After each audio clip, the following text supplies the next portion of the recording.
everyone. I'm Alex LaRosa, and I'm an advisor with Bluebell Wealth Management. And today I want to talk to you about a little tax planning in regards to harvesting gains versus Roth conversions, right? So typically, financial advisors always recommend deferral, right? Defer taxes, defer. Put as much money now into a 401k or a traditional IRA, an HSA, 403, whatever it is. Put as much money in that now and pay taxes at a later date when you will theoretically be in a lower tax bracket in retirement. However, there are some situations with individuals, whether they're just going to make more money in the future or whatever it may be, but they might be in an actual higher tax bracket at a later date or in retirement. In that case, you want to do the opposite of deferral. You want to what's called accelerate some income, right? And there's a couple ways you can do it. And today we're going to talk about two of them. One being a pretty well-known topic of Roth conversions, right? Where you take traditional IRA money and you basically pay the taxes on it now, convert it to a Roth IRA, which will then allow for tax-free growth and withdrawals in retirement. So you are, hopefully the idea is you're paying the taxes now at a lower tax rate, and then you will have tax-free withdrawals when you are in a higher tax rate in the future. The other is called harvesting gains. And I know a lot of people are probably familiar with tax loss harvesting, where you sell positions for losses to offset gains or get carryover into future years. Tax gain harvesting is where you sell positions that you have a lot of gains in order to pay the capital gains tax now, if you expect to be in a higher capital gains tax bracket in the future. Remember, we have 0, 15, and 20 capital gains tax brackets. So if you're in one of them and you expect to be in another in the future, it may make sense to take some gains now rather than later.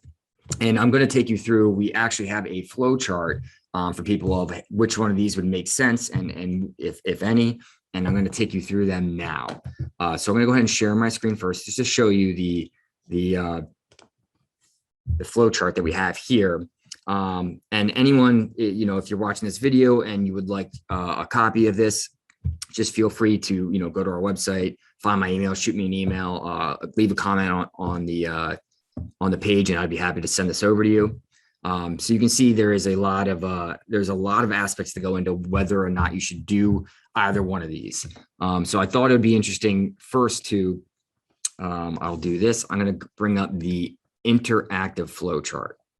So bear with me 1 second. Stop share. So I'm going to share the interactive flow chart. We're going to go through it as sort of a situation. All right, here we go. So first question, will you not need the income or assets from your retirement accounts and instead wish to transfer such assets to your heirs? Let's go ahead and say no. Let's look at it like we're going to need the income in retirement. Are you in the 0% tax bracket this year? We're going to go ahead and say no. Are you in the 10 or 12% tax bracket this year? Let's go ahead and say yes. Are you charitably inclined or inclined to hold appreciated securities until you pass away? Let's go ahead and say yes.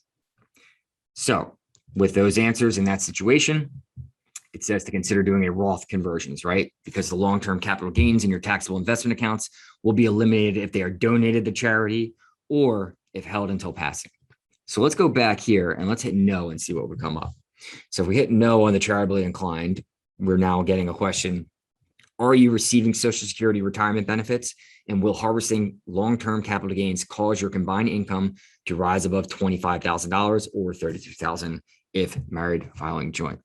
Let's go ahead and say no. Now, this leads us to consider harvesting long-term capital gains until your income reaches $40,000 or $80,000 if married filing joint. So in this situation, you would be in what is known as the 0% capital gains tax bracket. So therefore, taking gains now, if you expect to be at a higher tax rate in the future, would be the right decision. So you can see there are a lot of implications and a lot of decisions that go into this. You got future tax rates versus current tax rates, whether or not you need income, you have heirs to consider, you have your charitable giving to consider. But these are two strategies that you can use to possibly accelerate some income if you expect your taxes to be higher in the future.